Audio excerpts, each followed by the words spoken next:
Yeah,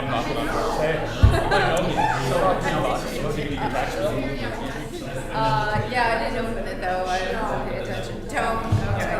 All right. Good evening, everyone. Welcome to the August 3rd, 2022 meeting of the Auburn School Committee. Please join me in the Pledge of Allegiance.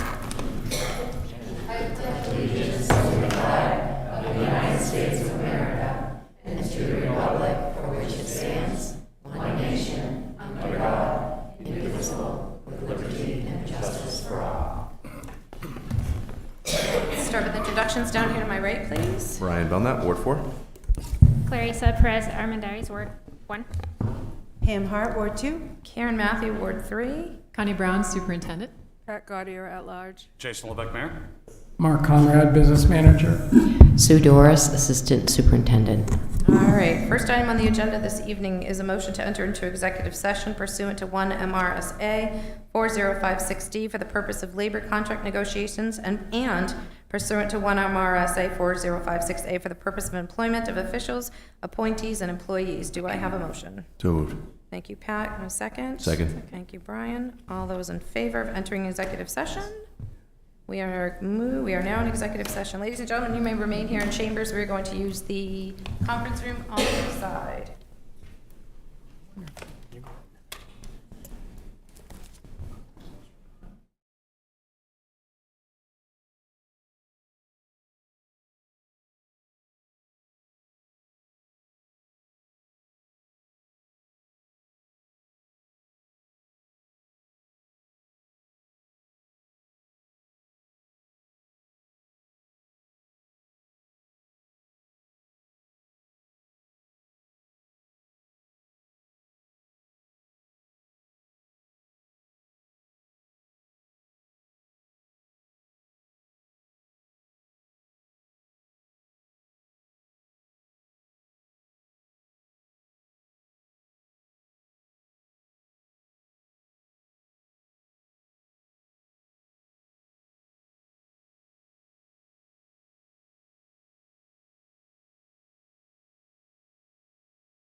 Oh, it's nice in here.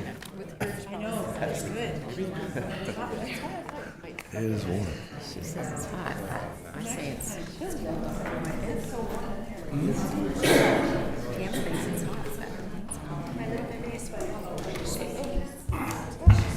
I just think Pat went to the restroom.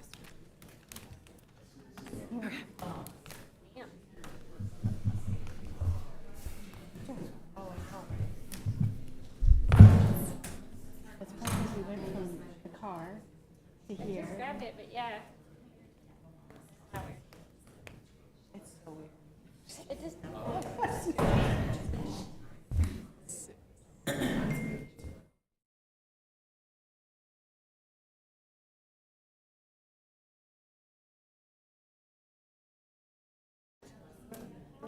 Oh, I know. Now I'm cold. Go figure. How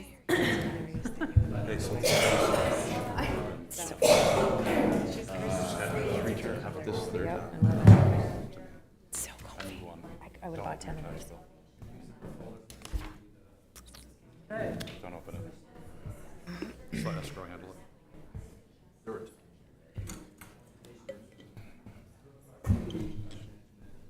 That's right. They already opened it. I know, but it's most of it's state law. It's like you're freaking damned if you do, damned if you don't. We're on air. Yeah. We usually get the ones that we just did. Yeah, yeah. Those are the kind that, the rest of them are more like. So it's, Got it. yeah, we don't.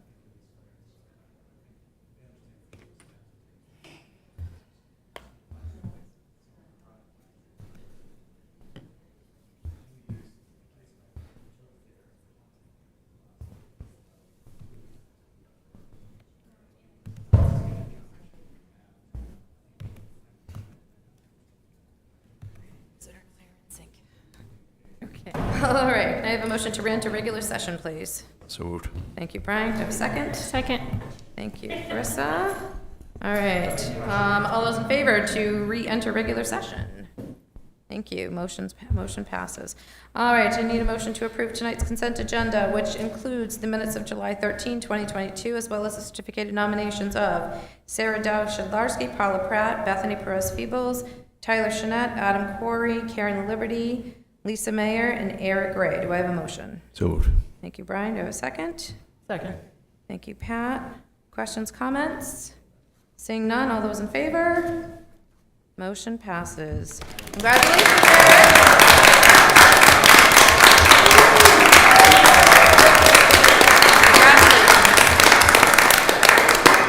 All right, congratulations to Eric Gray, the new principal of Washburn Elementary, as well as the other folks joining the Auburn School Department. All right, at this time, I will open it up to public participation. Anyone from the public like to speak to the school committee this evening? All right, seeing none, we are moving on to presentations. Data presentation of the NWEA results by the Auburn administrators. Thank you very much, everyone. There is a paper copy at your place regarding the results that will be shared for you this evening. The format for the presentation is that each of the administrators, after some introductory remarks, will come and sit by Dr. Doris and go through their school's results. They will also talk about their plans moving forward to address some of the areas of concern. So without further ado, Dr. Doris, you want to take it away? Thank you. We appreciate the opportunity to share our spring NWEA results with you tonight. And as Dr. Brown said, you're going to hear from the principals and the building administrators.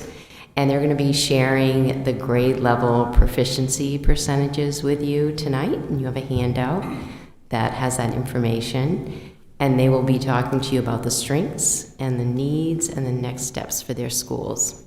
And we're going to be talking about NWEA, which is the same assessment that we talked about in January when we did our State of the Schools presentation for you. This is our state assessment. It's adaptive, and it measures student achievement and growth, and it is a nationally normed test. So without further ado, I think we'll get started. Our first school is East Auburn, and we have Mrs. Gagne.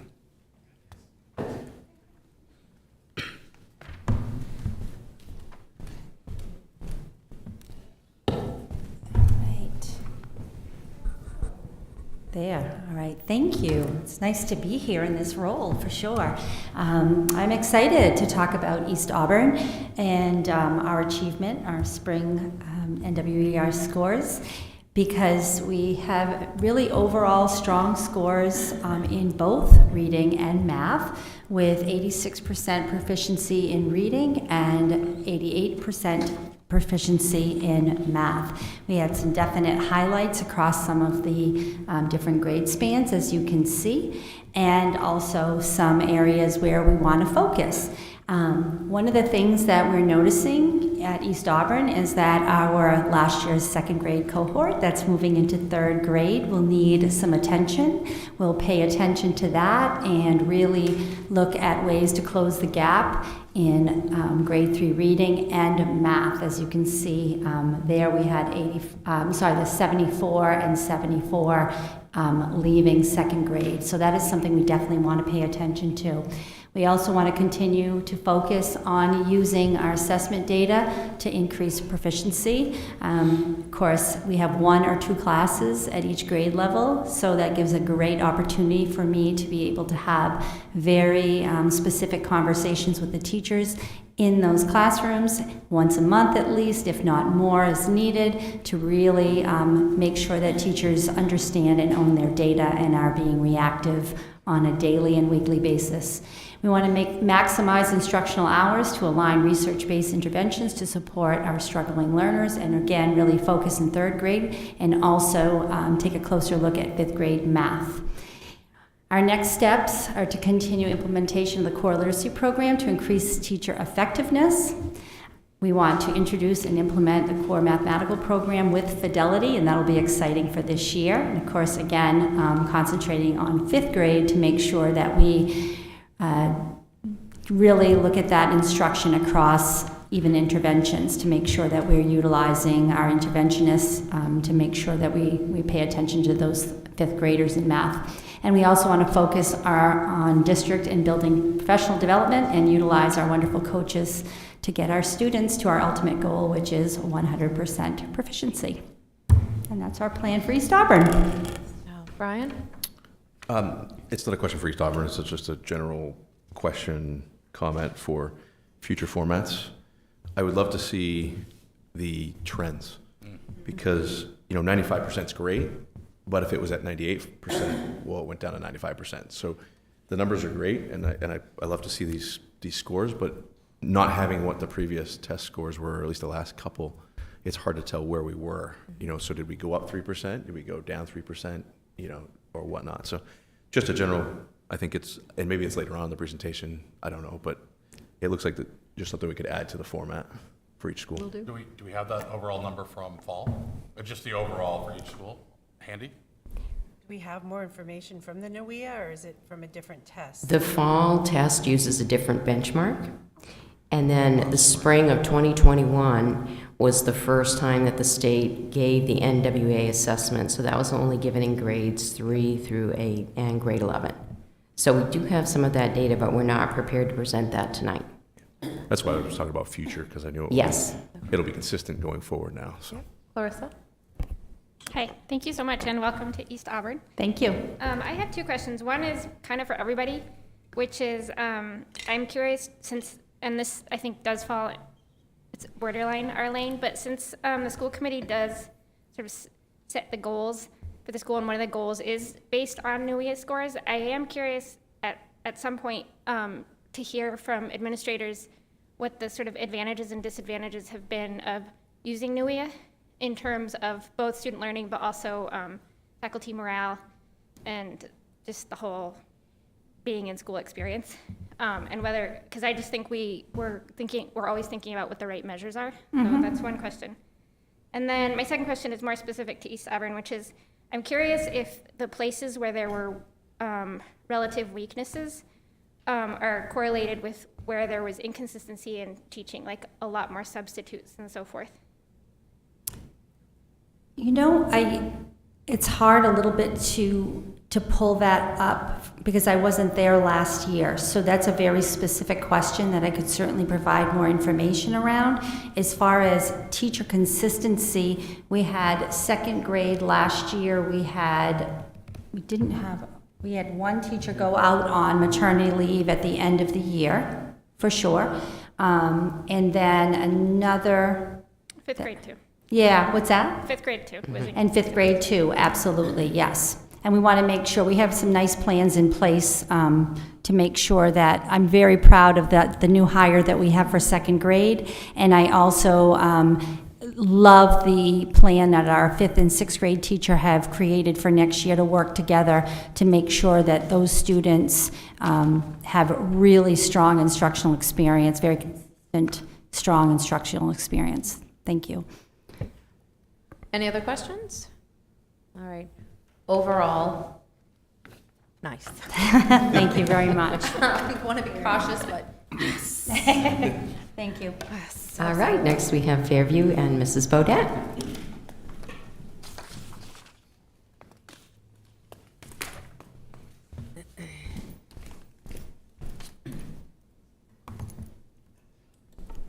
Hello. hello. So, our data, oh, can you put it on Fairview? I'm like, wait a minute. So this is Fairview's data, and so overall, our reading proficiency was at 90%, and our math proficiency was at 87%. And although I don't have the fall data in front of me, I can tell you it was lower than that. So we are proud of our scores and the work that our staff did. So our strengths, it was strong overall achievement in literacy and math, and I think that my staff, especially with the new literacy program, really worked collaboratively and consistently and together. Did I lose? And is this on? No? Oh, there it is, sorry. Their PLC time, their professional learning communities were really digging into this data and how the students were doing and the program and what, helping one another. So that collaborative effort was I think, really, really important and shows here. Some of the needs, we're going to continue to use the assessment data to provide focused instruction for all students, but then beyond that, providing targeted instruction and interventions for students who are not meeting proficiency. So we've already started that work this summer. We've already, with our classes developed, we already have our students that we know that we're going to hit the ground running, that, watch for summer slide, and then how can we start right away to catch those kids?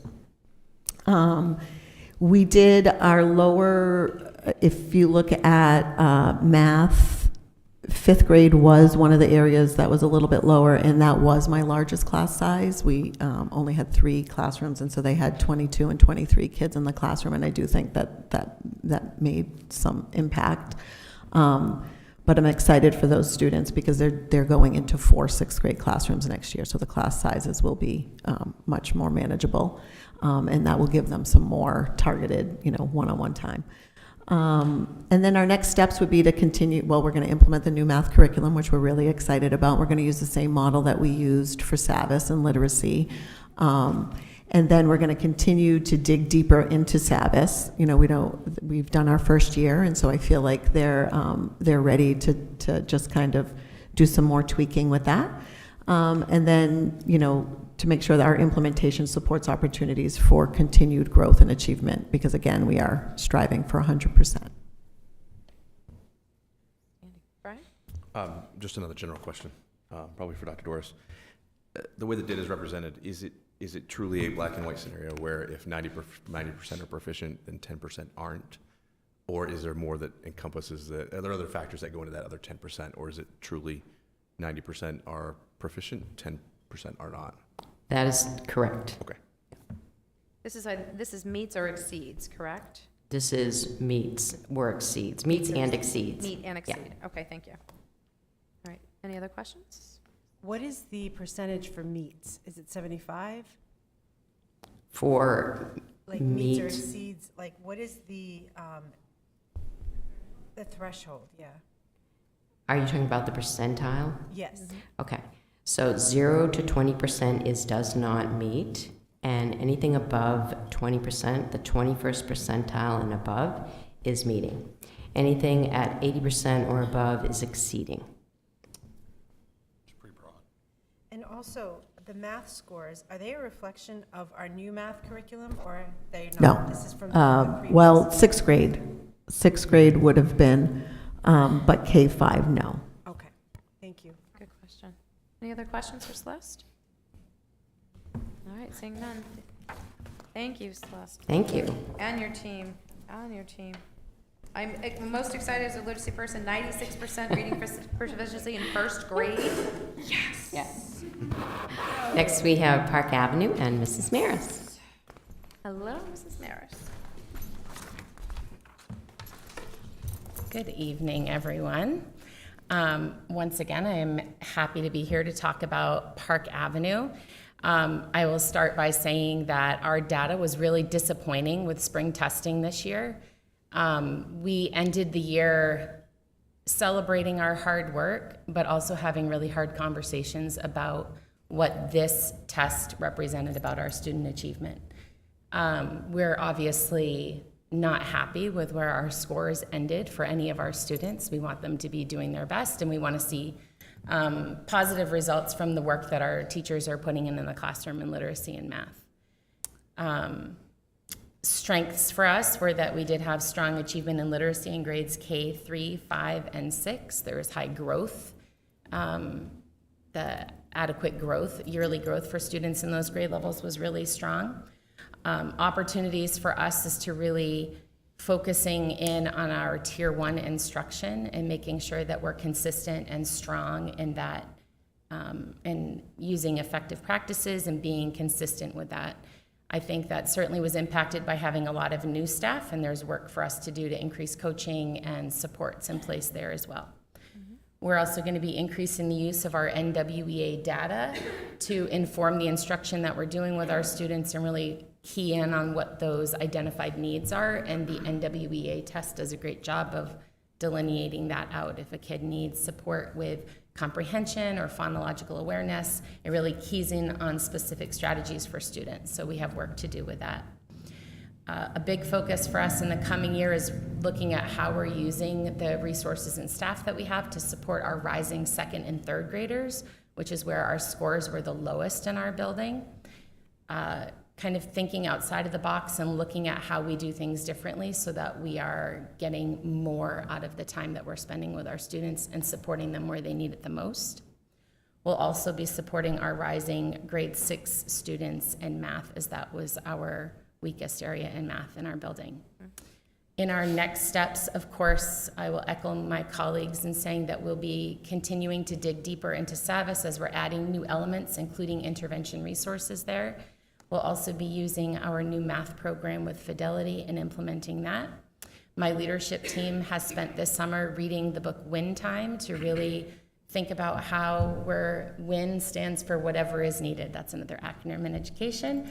And when we're talking about intervention or RTI, that's really what you're doing, is providing whatever is needed for all students. Your exceed students are challenged. Your students who are below benchmark are having their needs met.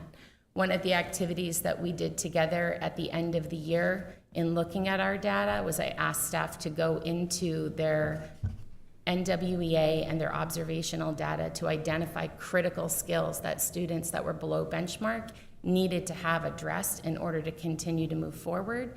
So we're using these first 6 weeks of school moving into the fall with already plans in place on how to start on day 1 with interventions, with targeted skill instruction for groups of students, so that we're going to be grouping them together as we build those literacy and math structures in the classroom. We'll be really honing in on that.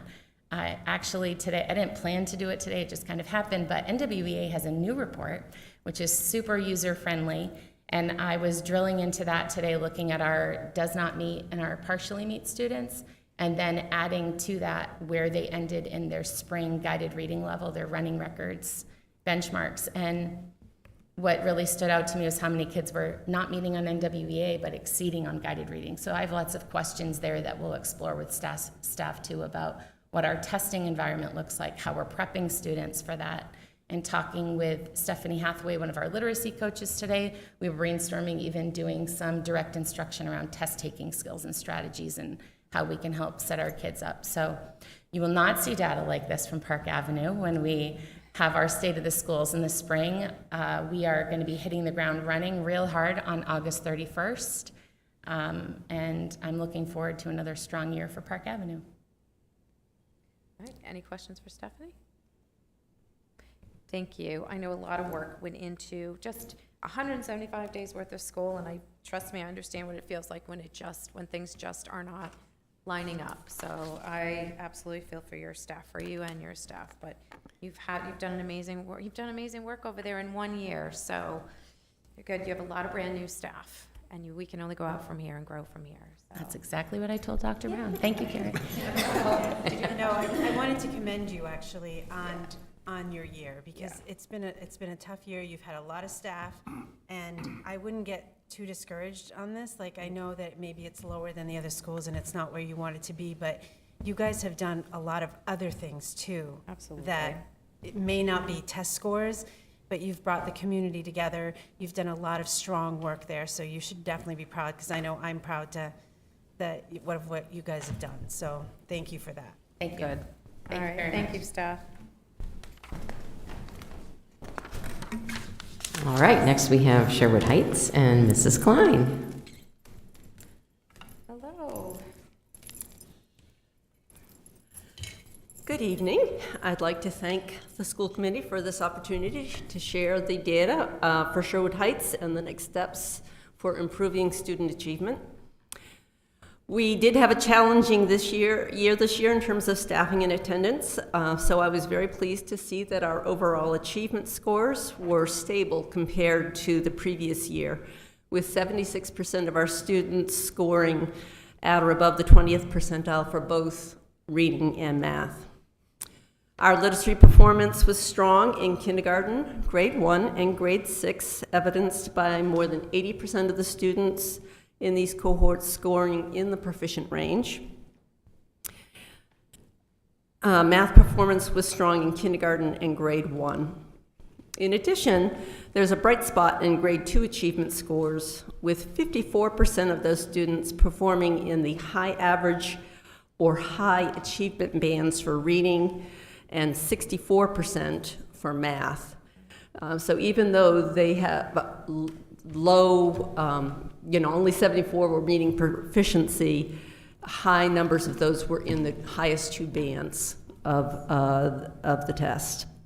Another positive in student reading achievement was the significant reduction in the percentage of students in grades 2 and 3 falling below proficiency. Both of those grade levels moved 10% of their students out of that below proficiency into the proficient range. It's clear that our students moving into grades 4 and 5 will need additional support to improve student achievement. Our students with IEPs also need strong support. While 58% of our students with IEPs, excluding those with speech-only services, met growth targets in reading, only 44% met proficiency targets. In math, 51% met growth targets and 38% met proficiency targets. I am happy to say that the resource programs at Sherwood Heights are fully staffed with 3 special education in-person teachers and 4 ed techs for the upcoming year. In addition, I hired an ed tech for learning loss who has experience providing elementary level reading interventions. So this will go a long way to ensuring that our students who need extra support to learn or fill in gaps actually get that help. Furthermore, continued implementation of the Savas literacy programs and the new implementation of the illustrative math program will push students to engage in more rigorous learning. Last year, all teachers were required to administer the NWEA for the first time. We focused on how to administer the test and retrieve score reports through the year. At the end of the year, we did begin looking at the reports and exploring how to identify those missing concepts and missing skills that kids need. And we also created a spreadsheet with those critical targets for math and reading that need to be addressed at the beginning of the new school year. During the upcoming year, teachers will learn to use NWEA along with other data sources to inform instructional decisions and to help students set learning goals. During the 2021-22 school year, approximately 1/3 of Sherwood students were chronically absent. While many of these absences were due to illness, we saw an increase in the number of absences and visits to the nurse that stemmed from social emotional causes. So we recognize that we have a need to improve attendance by addressing the underlying causes that are within our control. So to that end, we'll work to rebuild our sense of community among staff, students, and families. Kids being there in the classroom will be one of the best ways that we can, things that we can do to address those achievement gaps. Thank you. All right, thank you. Any questions for Cheryl? All right, seeing none, thank you so much. If you went first, those folks got most of the questions. All right, Walton. Next, we have Walton and Mr. Davis.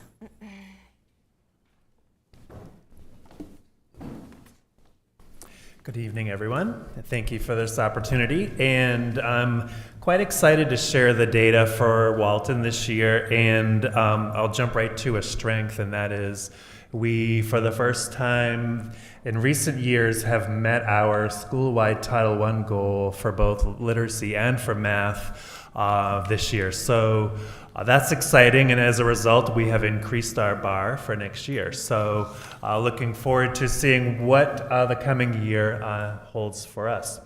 You will notice also we are 74% proficient school-wide in literacy for reading, and then 67% for math.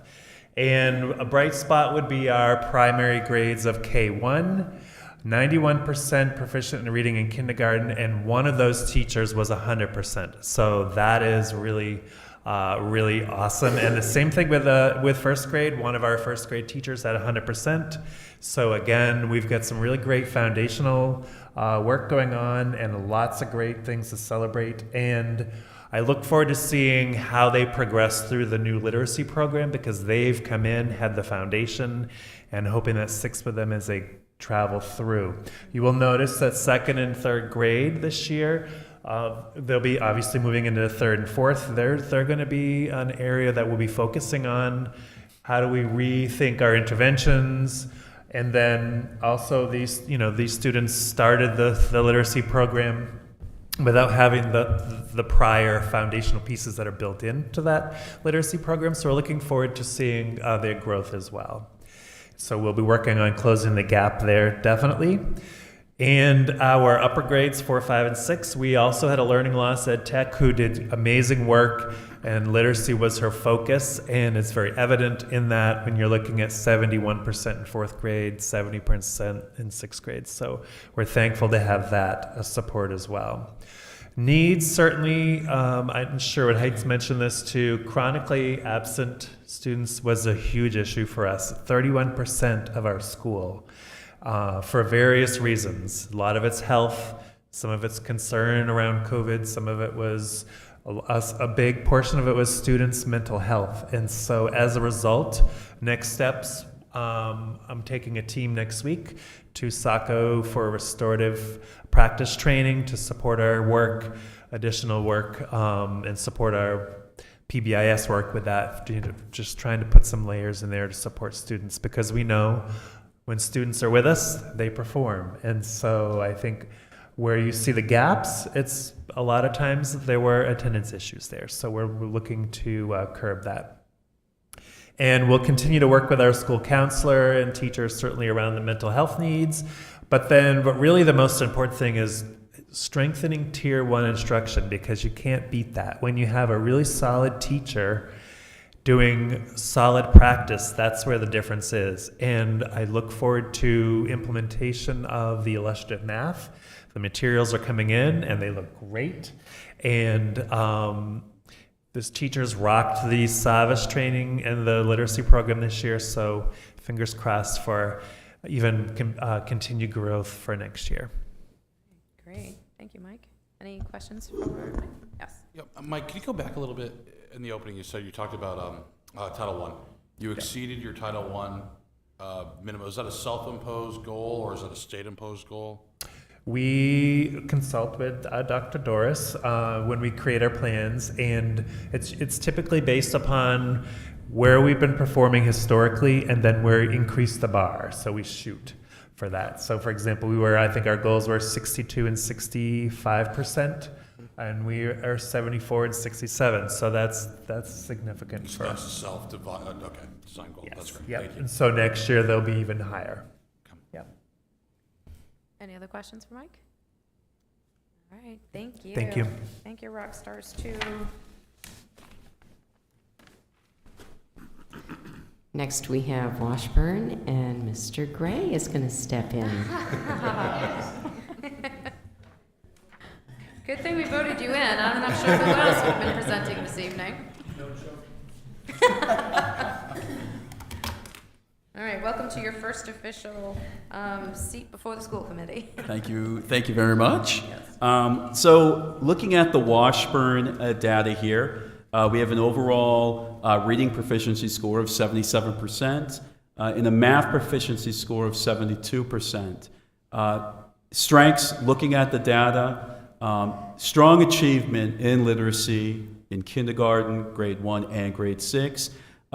Same with, I would say, math proficiency and well for kindergarten and grade 1. When we look at the needs, one of the needs is our use and our teachers' use of the NWEA data to inform the instruction. And that's going to require grade level teachers getting together and looking at the data and using perhaps some data protocols to help us to identify potential issues and to problem solve as well. I think sort of echoing some of the other principles, another need is a focus on Tier 1 instruction to support all learners and increase the effectiveness of the instructional delivery. And that goes just across the board. It's with instruction, you could be the best teacher delivering the best instruction, but you can always get better. But we do have some coaches. We have Mrs. Coburn and Ms. Hathaway as well that experts in regards to instruction that can support us. Another need is to support the incoming grades, the 5th and 6th graders in math. And so that'll be something that the leadership team will begin to look at even before school starts. And another important need here is increasing the attendance rate. I can tell you that even up at Edward Little High School, that when students are in school and in the classroom, they will achieve. And I think it's going to be the same idea across the board, whether it's high school or whether it's the elementary. So increasing the attendance rate is also a need that we're going to focus on. In regards to the next steps, there is that new math curriculum.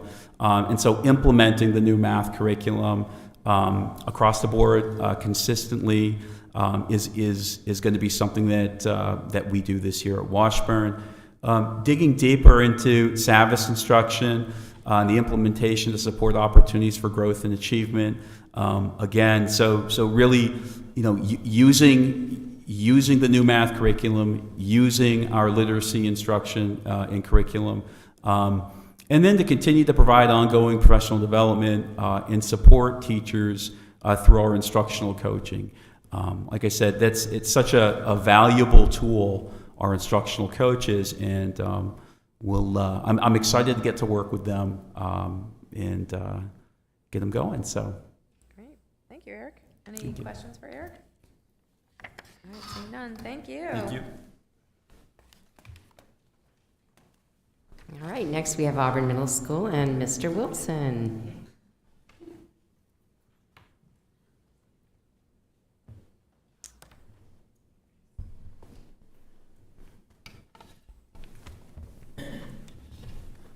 Hello.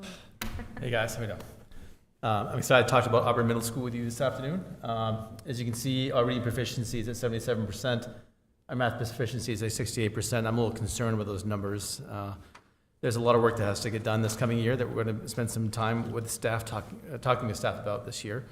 We want to utilize our coaches to support some Tier 1 instructional practices, to make some improvements there. We are going to dig into the Savas and the illustrative math to add some accountability for pacing. To hope that will help us make sure we get through the curriculum so we can see our numbers and know we go up. Likewise, at the middle school, we've had some issues with some behaviors, so we're going to add restorative practices and responsive classroom work along with PBIS to help support positive behaviors at the school, which should also help with our attendance numbers. Attendance has been pretty low this past year. We're going to utilize our common assessments from illustrative math as well as Savas the common assessments are built into our curriculum materials, and it supports the need for differentiation through Tier 1 instructional practices. We're going to provide continuing professional development for staff and our new curriculum through our PLC work, utilizing our reading and our math coaches. And we're going to work on attendance and academic achievements with teams on a consistent basis. So we want to support staff with pacing. We want to work with staff on developing systems to support academic achievement, attendance, and behaviors, as well as utilize our PLCs in a more concise way. So. All right. Any questions for Ben? Okay. You ready to hit the ground running too? Yeah. All right. Sounds good. Thank you, Ben. I just have a quick question. What's a PLC? Professional Learning Community. Okay, thank you. You're welcome. All right, we have Franklin and Mrs. McLeod. Another round. Hello. Hello. How are you guys tonight? So I'm going to talk to you a little bit about the Franklin data. Franklin data always gives me a little bit of a headache for a few reasons. So when you take a look at what we have, obviously there's always a lot of information behind the numbers. So students at any point when they come in, like they can come in at any point during the year. So what you're looking at is percentages from students that may have been here with us for a couple of years or students that have been there for a week. So it does sometimes make it a moving target on assessing those students' needs and then doing growth. Then of course, like anybody looking at this, I was like, oh my goodness, that 7th grade, that math proficiency. And then I started thinking, that's our smallest group with 15 students in 7th and 8th grade, Lewiston and Auburn, so that is 2 students. So not that I'm happy that they didn't meet proficiency, but it makes our math team's job a little bit more, manageable to think about targeting those individual students. So anyhow, so the strengths that I saw out of our data this year, that a lot of our population is performing fairly well for their starting point. So one of the things that you often see in at-risk student populations is a high rate of truancy, disengagement from school, those kinds of things. And there's a direct correlation specifically on math proficiency attainment for students that have a hard time attending school because it creates gaps, and math often works on a progression. So one of our biggest challenges with dealing with students and raising their proficiency is just getting them to attend consistently enough to fill in those gaps and create that progression of learning toward those math targets. The reading proficiency, especially in our students in the upper grades and students who have been with us for a longer period of time, are trending upward. They're definitely better than they were in the fall. This is a brand new assessment for my staff. We'd been using a different assessment over the last 6 or so years, which was the CASAS exam. So it's a learning curve for the staff as well as students, but the actual administration of the test, those things did go well. Obviously, we're really focused in on our middle level and early high school population for math proficiency. Our math teacher has been really on board with our math leadership team and is really excited on implementing some of the new strategies that the district is looking into. And then it's always a work in progress, again, always that moving target to figure out how do we assess a student that has just joined us. when our first priority is building that relationship with them and that kind of thing so that we can start to target some of those needs. We have the students that are often struggling the most academically. And again, if you're not going to school, you're not learning what you need to be proficient on tests. So we get them in the door, now we have to get them to move ahead. So our next steps for that is to basically continue working on our PD just for our staff to understand the NWAA, interpret that data in a way that's actually going to help inform their instruction, and then hopefully then increase our progress and our student achievement. Like I said, our math person is really on board with the new advancements in the district level math curriculum, so he's excited to start getting that integrated. To continue to collaborate with my colleagues at the high school and the middle school, because really, again, they could spend the half of the year with the high school and then come to us, and having that open communication is going to work out to be best for all the students. And then continue to do what I do anyway, which is to look at our student data within the lens of what is our effectiveness with students. So, you know, looking at that length of time that they've been with us, how much of an impact we've had as part of the way we evaluate whether a student's placement is appropriate for the program. So that's our steps moving forward. Great, thank you. Any questions? Melissa, congratulations on your graduation rate. Yes, That's what I was going to say. You need to As highlight as I said previously when we talked about graduation rate, students are referred specifically to Franklin because they have the desire to do that, and they can't stay in our program unless they continue to work it. So our staff works really hard and our students work really hard, and we were dragging a couple of them across the finish line kicking and screaming this year, but yeah, we always love to see that. I want it to be 100% every year, because really that's the reason they're there, is to make it to that. So thank you. Congratulations. The dragging was worth it. Congratulations to you and your staff.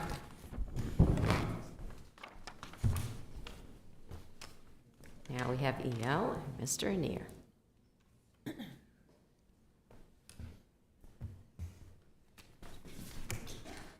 Mr. Anir, you have an AP you need to hire. Yes, I do. Can we post that like right now? Yeah, absolutely. Hold on a second.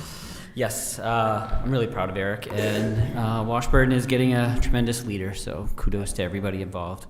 Eric had a very strong hand in our implementation of our NWEA testing protocol over the last few years.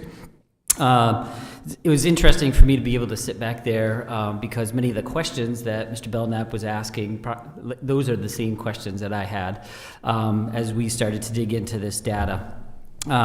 This is a reflection, so you see grades 9, 10, and 11. Our state assessment is rooted on grade 11, but we still administer the NWEAs to grades 9 and 10. This was the first year that we administered it to those 3 grades. Last year it was just to grade 11.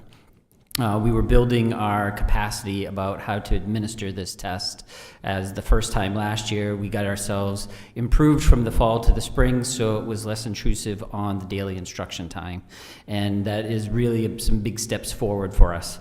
But as you can see, grade 9, 77 and 70%. Grade 10, that's why I wanted to make note of that. This is a group that had no testing that occurred as a 9th grader, where the 9th graders last year had an experience of that at 8th grade. So there could be something to that, and I'm not hanging my hat on that. There could be something to their exposure to having to take the NWEA, but that doesn't take away our needs of how do we address that. The juniors, 81 and 83%, and so we're overall 77 and 73%. Some of our strengths from last year is that we saw some growth. We had growth going from the fall to the spring for our 9th graders in math. Our 10th graders had growth in both math and reading from the fall to the spring. The 11th graders continue to lead with the growing numbers of students being proficiency, and we did have, at the moment, we are sitting at a 15% increase in our graduation rate from 72 to 87, and we're not done yet because we have all the way up until August 31st to be able, and we still are working with them. We made some plans and some calls. We have some student meetings that are taking place at the end of this week and the beginning of next week. We're working on making sure that we're identifying how do we get them to achieve the credits for the courses that they need, whether it's the DOE diploma or it's the Edward Little diploma. So we continuously work with them through throughout the summer, and we have been doing that. We have had some students who've got themselves over the finish line through the summertime, but so at this moment in time, we're at 87, and we're not done yet.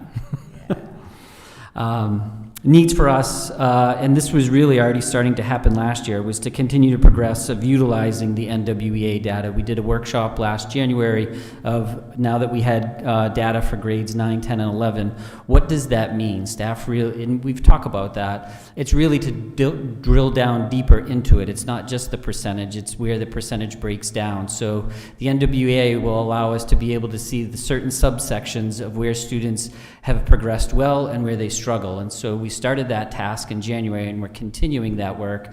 And kudos to our staff, who are very much looking for more information and more direction and how to do that in a very timely way to inform their instruction. So we've begun that, and we're going to continue to do that.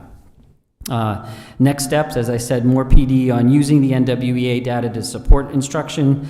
And this is the big one, and we've already started to do this work.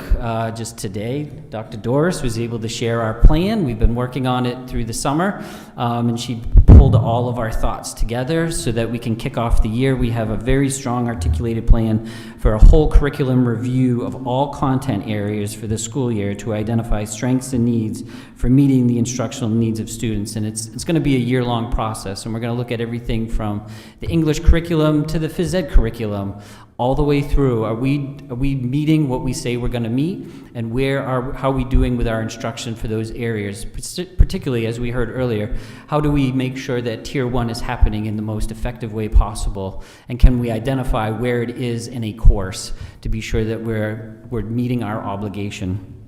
And then the last one was really, how do we start building a wide goal setting and culture setting for the building?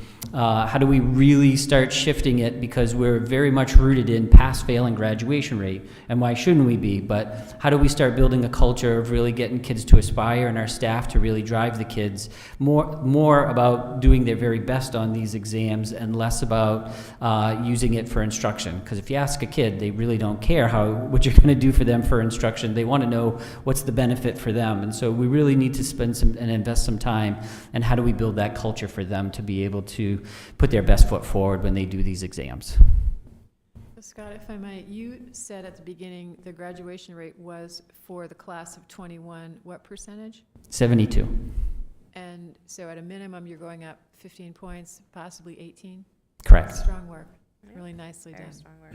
Absolutely. It is a group effort by many, many people. And just as Mr. Gray was saying, he's heard the mantra, if you get them here, we'll get them there. If you can just get here, we can get you over that finish line. And a lot of that is reflective of the many challenges that kids have of being in the building. But if we can get them in the building, we can get them there. Many talented hats are involved in the process. Absolutely. Thank you. Any questions for Scott? I just have one question. The graduates that have up until August 31st to graduate, you can't know who they are, and you cannot go pick them up to bring them there. We can talk about that after, because I'm assuming that they didn't walk with the class Correct. before.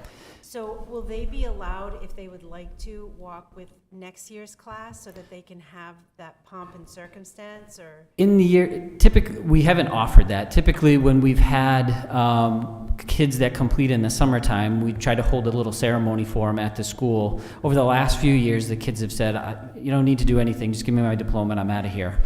So we've talked about, is that something viable? The other trick to that is that we're still having to hit a cutoff point. And so I try to keep the door open all the way, because we are eligible to get them over the line right up until the very first day of the school year in order for them to count toward the graduation rate for this past year. I'm up for doing anything to celebrate a kid, always. I'll give you a date. September 5th, City Council, Chambers, 7 o'clock. There you go. They can be celebrated then. They can walk, right? We can actually make it nice and maybe have cake. Everyone loves cake. If you can get 4 to 8, if you can get at least 4 of those kids graduating, September 6th, we'll do a ceremony, pomp and circumstances in City Council Chambers on Monday the 5th. Very nice. And I appreciate that, I'm sorry, because the 6th, which is a Tuesday after Labor Day. These are reflective of kids who really have had many challenges and have really needed a multiple pathway to get to where they need to be. And kudos to them and their resilience. If we can get them there, I'm up for that. Thank you. Thank you. All right, any other questions? And make sure there's cake. That's your job. I don't know, this isn't a question, it's a comment.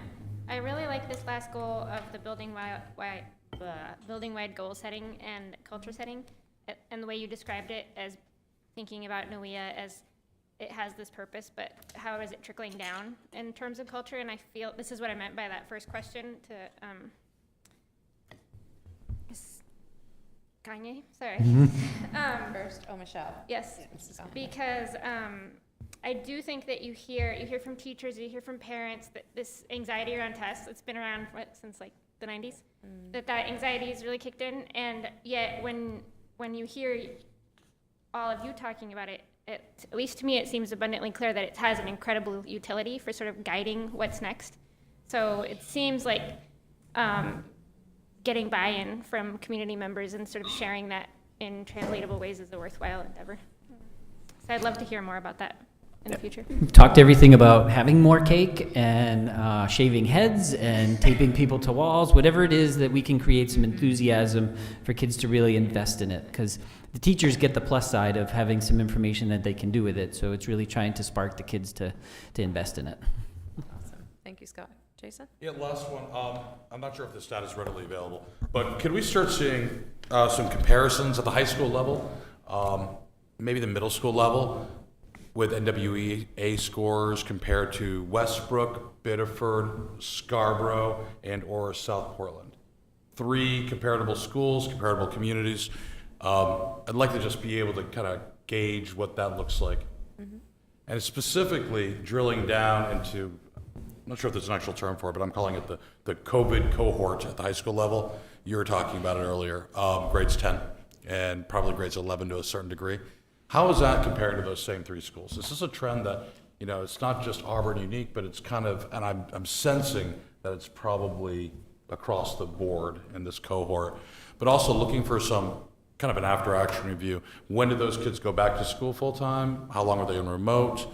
Are there anything that we can learn from either one of those pathways forward? Like it was, school X at home for 2 years. We were only at home for, 9 months or whatever the case was, and hybrid and so forth. So if we could start looking at that, I think it would be beneficial. It's up to obviously the board as well, but trying to understand what we do, and we never really look back and do a good after-action report on kind of a crisis to see if there's anything we can do to fix it going forward if it happens again.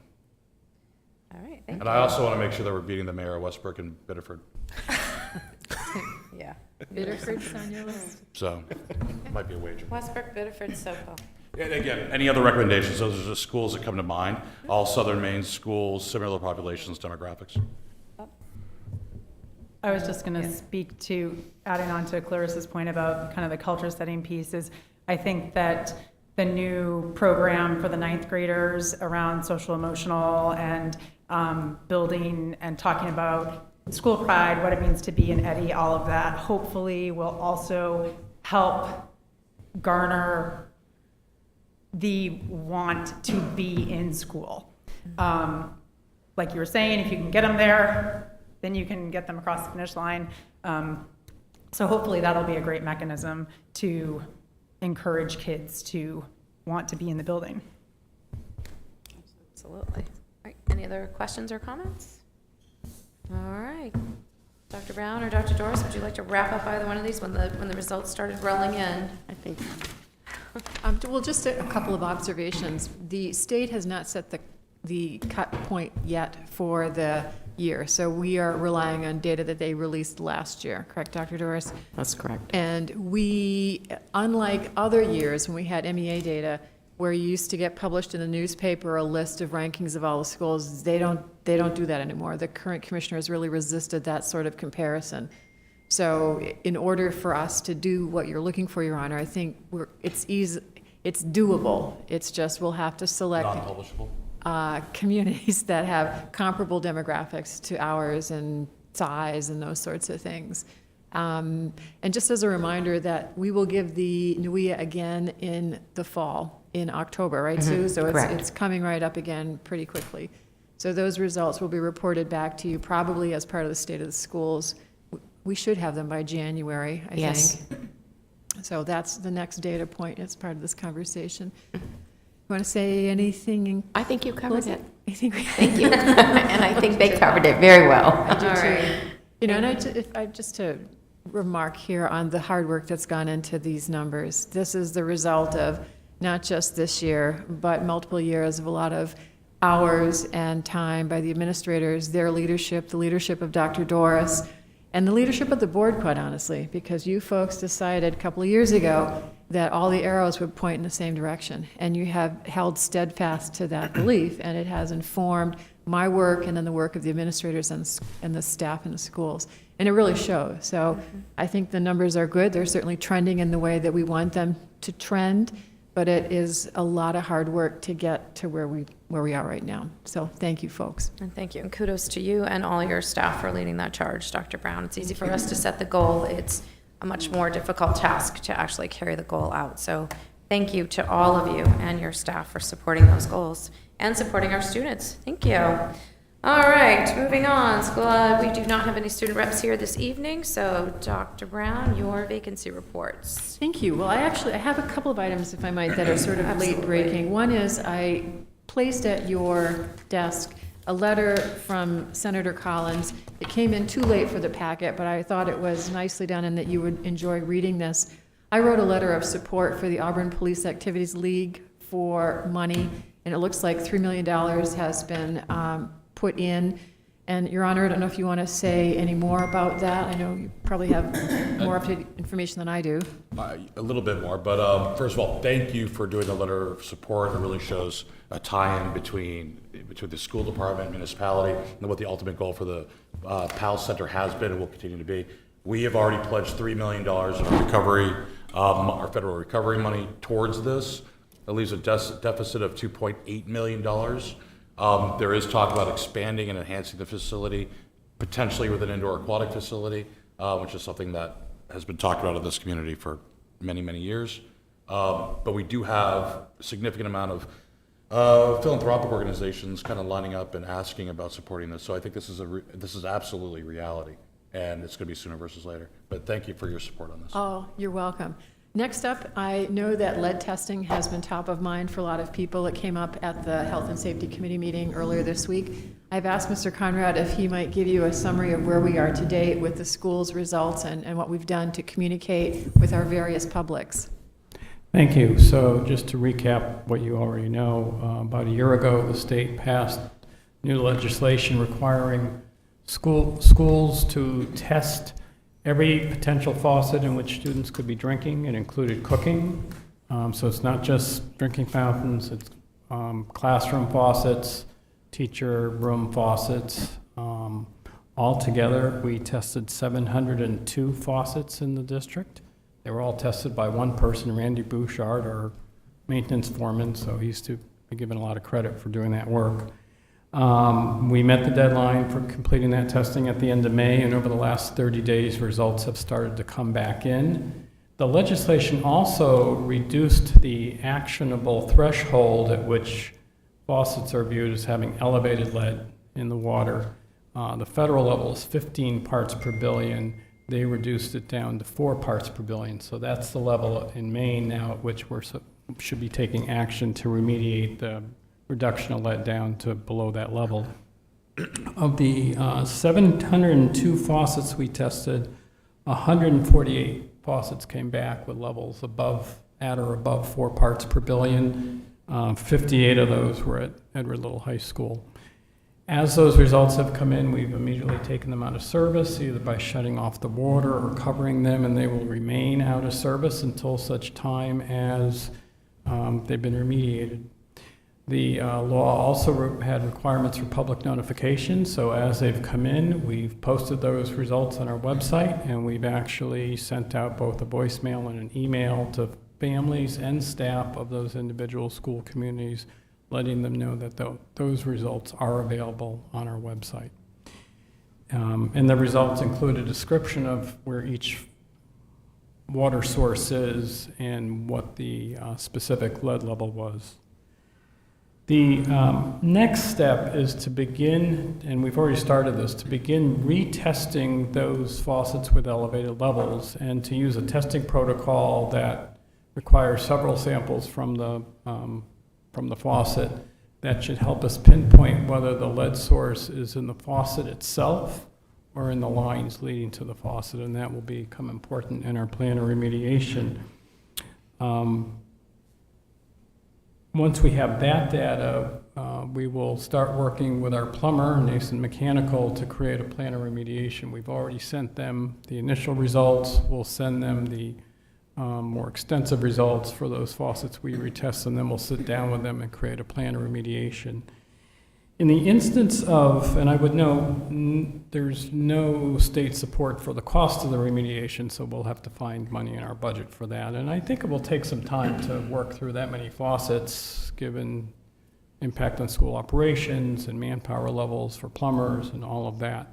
So in the meantime, as we look at the impact on our schools, for Edward Little, it may actually be less expensive to just bring in bottled water where it may be necessary, as opposed to trying to remediate, because we'll be taking that school down presumably next summer.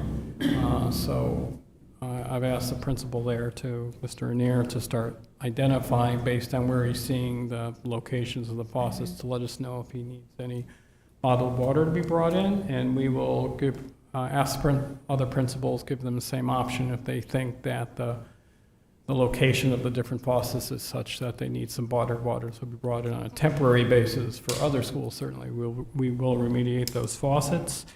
The first priority, I think, is going to be our kitchens, because I'm concerned that if we have faucets that have been taken out of service for cooking, our kitchen staff may not have the access they need, and they may have to bring it a distance. So that'll be the first priority, and then we'll go from there. We will continue to work this through until we've remediated all of our faucets. We will keep them out of service for safety until they are remediated, and where necessary, we'll bring in bottled water so our staff and students have ongoing access to the drinking water that they need.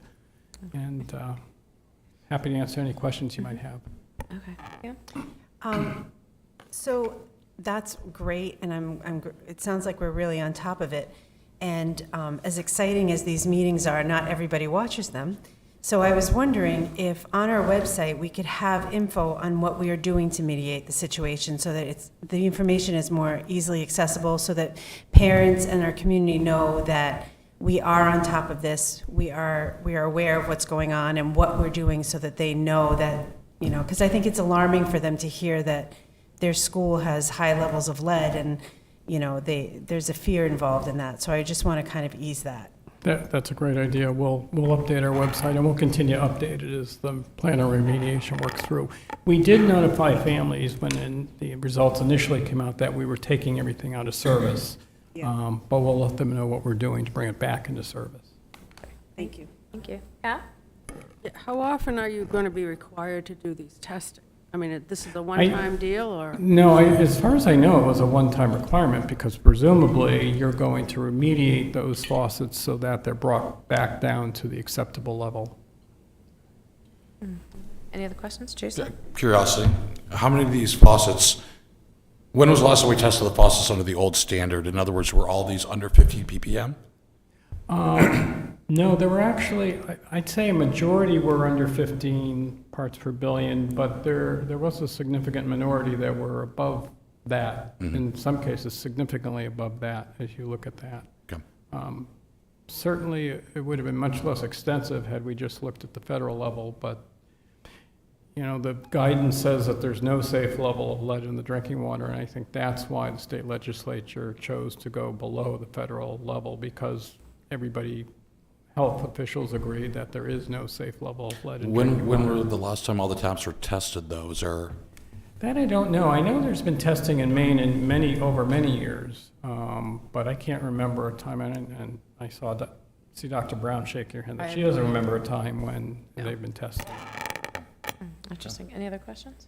Once EL, since we're doing this one time with all the schools, once the new Edward Little is built, are we going to be testing those as well? I know it's a new building, but so was Park Ave, and we had issues there, so I was just wondering if that was going to be tested as well.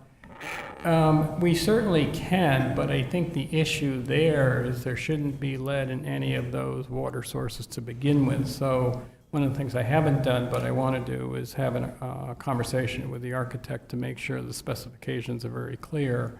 And we still may want to test on our own, but if there's any levels of lead we're finding above the 4 parts per billion, I would hope the contractor would be held accountable to taking care of that. I think the interesting stat is if you tested your home water, how many homes in Auburn with an average age of over 75 years of home here in this city would test over 4 or over 15 ppm for lead in their homes?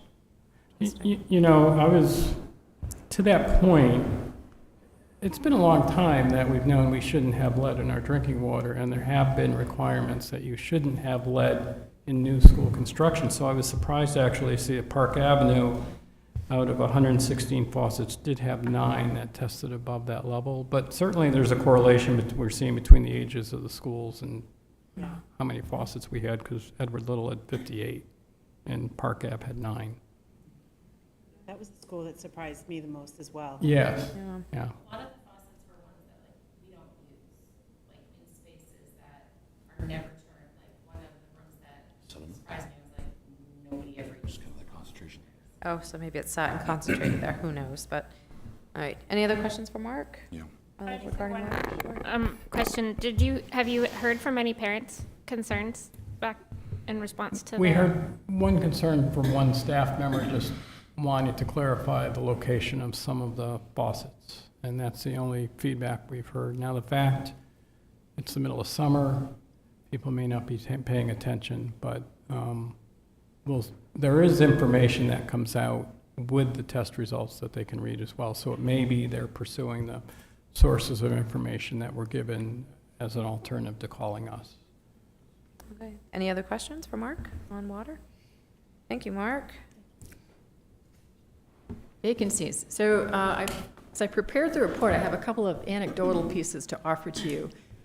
One is, Mark and I track really carefully what we call exchange of staff or leavers or replacers, and that is what we budgeted for somebody who is in the budget, and if they left, what we're replacing them with. And for the first time in my career, we are replacing people with more experience than people who are leaving. So it's an interesting thing to watch, because when Mark and I went over the numbers yesterday, the savings is not what I would have predicted. That's one thing. The second thing is that I've noticed a number of staff members who did work for Auburn and left and now have come back again. And so I think that's another good thing. What's not a good thing is when I open up my email in the morning and I see, "Dear Dr. Brown, I regret to tell you that I have taken another," feeling it's like, oh, this is August. It's tough to find people the later you get in the summer. But it happens. So in terms of vacancies right now, we have 3, 6, 8, 11, 12 classroom teaching positions. 6 of those are at the elementary level, 3 at the middle school, 3 at the high school. And I've zeroed in on classroom teaching positions because those are the most dire need that we have right now. Can you repeat those numbers again? You have 12 classroom openings. 12? Yeah. 6 at the elementary, 3 at the middle, and 3 at the high school. We have a variety of what I will call specialized positions, interventionists, counseling positions, and they've proven to be very hard to fill. Where is Ben? Ben, you have 0 applications for your guidance position? I have 0 applications. Scott, you doing any better than that? Ask me after tomorrow morning. Okay. But those positions have proven to be really hard to fill. No surprise to anybody special ed, as Laura would attest, is really hard to fill this year. We have a lot of special ed positions that are open. We have, I believe it's 20 ed tech positions, Mark, at this time that are open. And then we have a variety of things like kitchen managers. I was talking to Chris Piercy last week. He's having a really hard time finding people to work in the kitchens. Again, 0 applications there.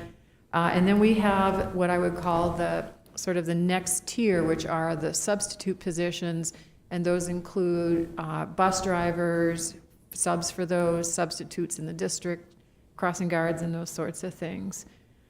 We are not unique in this. If you've been reading any sort of national headline, there's an acute shortage of education personnel all across the state, all across the country.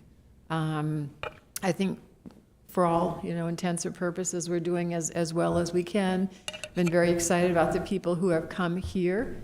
As I mentioned earlier in my remarks, many of them have experience and they're coming from other places. They want to come back and they want to work in Auburn. So I've heard good things about the school department. But what we can't overcome right now is if somebody is commuting here and there's a job that opens up in their backyard and they get hired and they've given up a, 45-minute commute from Portland, the likelihood that they'll leave is quite high. Mm-hmm.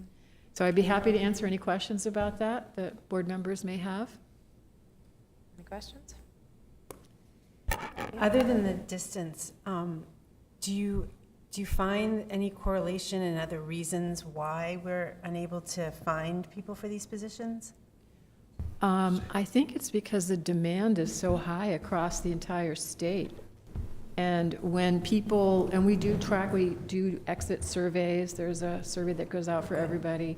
And it's typically, I'm moving because it's closer to home. I'm commuting. And whenever I hire somebody who's doing 45, 50 minutes or over an hour, I log in my head that's a short time hire for us. So that tends to be the largest reason. People, for example, who live in Topsom were commuting here and they were offered a job in Brunswick. So they took the job in Brunswick. Thank you.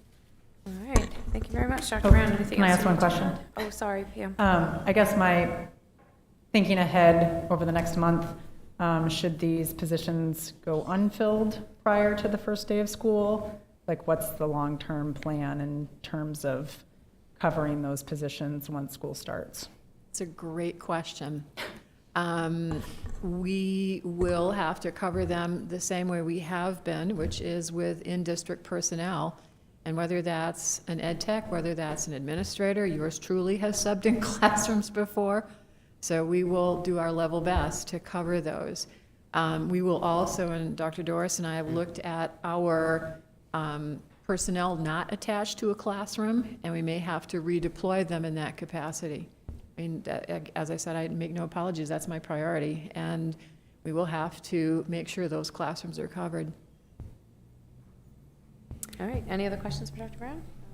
I don't have a question, but I'm confident from what we've discussed before that you have used comparable methods and comparable enticements for teachers to come here and to join Auburn, and I'd like to compliment you on that. Well, thank you. One of the things that's working, which was actually the school committee's idea, was a referral bonus. So, and that's worked for all different employee groups, whether it's teachers or food service, bus drivers. I see them for all different categories of employees, so that's working. How are we doing with bus drivers? Because I know that was a big topic last year. We are up against it with bus drivers. Dennis Dote will be here on the 17th to give you a sense of what the opening of the school year will look like. We've hired, I want to say we've hired 4 or 5 this summer, so we're gaining. We're in a better position than we were, but I don't want to misrepresent that things are all as positive as they could be. Okay. Any other questions for Dr. Brown? Which, by the way, not to beat that to death, but we have started an in-house training program, our own driver's course, so we have a trainer here, and that's been very, very helpful. Mark, I don't know if you want to say anything about busing. Yeah, I think the concern is that we have some drivers in training who may not have their road time complete by the end of August. So we may be in a different place at the end of September than we are at the end of August, but certainly we still have to look at those first few weeks. Thanks. Brian, do you have a question? Quick question. So obviously, congratulations to Mr. Gray. And I'm sure Scott's probably already got the posting posted, but what are the impacts of, we're looking at a short timeline for an assistant are we going to be able to fill that? And if not, what are the ramifications or what are the impacts? Well, Mr. Neer and I have talked about this a little bit, and we think that there are some potential in-house people that might be interested, and that creates a domino, just like Eric's position created. If we pull somebody from, the classroom, then that's another vacancy that we have to staff. Yep. It is an interim position, and that's another appeal for some, that I can test drive it, and if I like it, I might be able to stay, and if I don't, I can go back to the classroom. So we'll see. Scott, did I cover that as much as we can right now? Okay. I'll send you my resume. Any other questions? Clarissa? Yeah, I have a question that I just want to say comes from ignorance. So it's a real question. It's not like an agenda. It's not an agenda. It's not a motivated question, which is, so I've been thinking a lot about the cost of learning, the cost to learning of these vacancies. And then I'm thinking about things like class size and how we think of class size is also being associated with cost to learning. And I've wondered if among school leaders, you've talked about sort of trade-offs between having classes, like my daughter's class had 3 teachers last year, versus if classes were a tiny bit larger across the district. And I know it's part of the goal was to have small sizes, but just given the situation, I wondered if it's come up or what the data say about that. It's a great question. Celeste, that happened at Fairview last year, if I recall. We started out with the plan to have 4 fifth grades. We couldn't find the 4th fifth grade teacher, and so we ended up dividing the students among the 3 fifth grade teachers that we had. So it's not an unfamiliar discussion. Ben, you and I are having that conversation because we're missing essentially an entire team at AMS. And does it make the most sense to distribute the students among the other teams, or to keep trying to keep finding staff? And you've hit the nail on the head, because that means that those class sizes will go up. And ideally, do you strike the balance between a larger class size and a consistent classroom teacher, or do you try to find somebody that might not stay, and then you have turnover in that classroom? It's a hard choice. Any other questions or comments for Dr. Brown? All right, seeing none. Dr. Brown, anything else under your report this evening? No, thank you, Madam Chair. Okay, nothing under my school committee chairperson's report. Mr. Mayor, city council update. Yeah, I just want to address a couple things that are kind of timely. I think one of the reasons I wanted to be here in the school committee is to kind of tie everything in, and there's a lot that needs to be tied in. For example, I proposed several months ago a way to help increase housing options, specifically for teachers, police officers, municipal employees. Come to find out that's illegal. So scrap that plan. But I rolled out a new plan. I rolled out on Monday. It'll be fine-tuned. But it does allow for the grants to be given to build auxiliary dwelling units or secondary homes or additional homes in town as infill, specifically targeted to folks that are in that income range of that 1st to 5th year teacher. And similarly, public servants, police officers, and so forth, between $40,000 and $65,000 a year. Partnership with the Maine State Housing Authority. The goal here is to allow more housing opportunities here for people who work here, so we're not constantly worried about, they're working as a fireman in Auburn, but they live in Portland, and as soon as something opens up in Scarborough, they're out. We have the same issues. And every business does as well. So we do need to promote, and that's what we're doing now through regulatory reform, additional supply, because frankly, the schools have been doing very well, and the new high school is creating a lot of chatter, and everything else the city is doing on the municipal level, and Target and Otto's Pizza, which I just ate at today, by the way, phenomenal, is increasing demand for housing in Auburn through the roof. We're all going to soon see new valuations sent out by the city, which are going to be shocking to say the least. And it's probably predominantly because we do not have the supply to meet the demand. So that is what the council is working on. It's kind of my update. We hear you and your problems that you have with hiring. You're not alone there. Thank you for causing such an unbelievably great problem to have. And we have to work on messaging in order to solve this, and action in order to make all this happen. So that's my update. Thank you very much. Any questions for Jason? I just have a clarification. When you said, because before you had talked about people who worked in Auburn, you'd offer them $15,000 towards a Yeah. home and stuff. So that is what you're saying? is Yeah, I legal? changed it, so basically your house, okay, use a perfect example, maybe. If you wanted to build a 750 feet secondary dwelling unit, 1 bedroom, bath, kitchen, living room, for a teacher to live in who's making $50,000 a year, as they're getting started off and so forth, we would grant you up to $30,000 or 20% of the construction cost. Combination of ARPA funds, home funds, and Maine State Housing funds. If you wanted to redo your garage and add a secondary unit, same concept. The thing is, it would be restricted to 120% of the low to moderate income level of Auburn, which is roughly a $65,000 a year salary. But they couldn't build, they wouldn't be able to build their own home or two-family like you. That is the problem. That's where I could get in trouble if we did it, because the Fed said there's too many, teachers make too much in order to qualify for that type of incentive. So, Okay, thank you. That's a good thing, in a way. anyway, we're working on it, different avenues. All right, committee reports. I know it was pretty quiet for the month of July.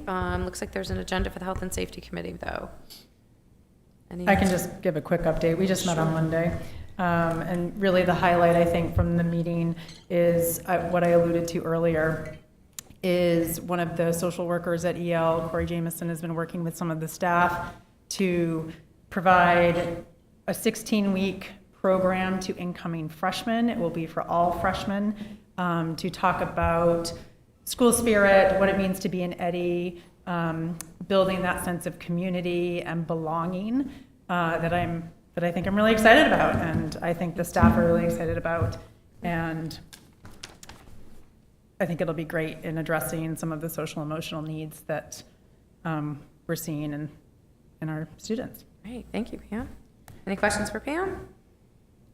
All right, moving on. We have nothing under old business, new business. Can I entertain a motion? This is very happy to put this motion before everyone to the ratification of the collective bargaining agreement between the Auburn School Committee and the Auburn Education Association Teachers Unit for the period of September 1, 2022 through August 31st, 2025. Do I have a motion? So moved. Thank you, Brian. I'm going to take the second on that one. Any questions or comments that we can answer? Strong work. A great collaboration, and it seems like everybody's happy, so I'm very glad. Thank you. Right now, I'll make the point that right now, should this motion go through, that all contracts within the Auburn School Department have been negotiated and settled, but most notably without any type of mediation or any type of long negotiations process. So we have Brian led negotiations on that. Mark, Dr. Brown, myself, and the teachers union, the representatives were just phenomenal to work with. So I'm very excited to say for that first small amount of time, we do not have any negotiations going forward, no more meetings. So with that said, any other comments or questions?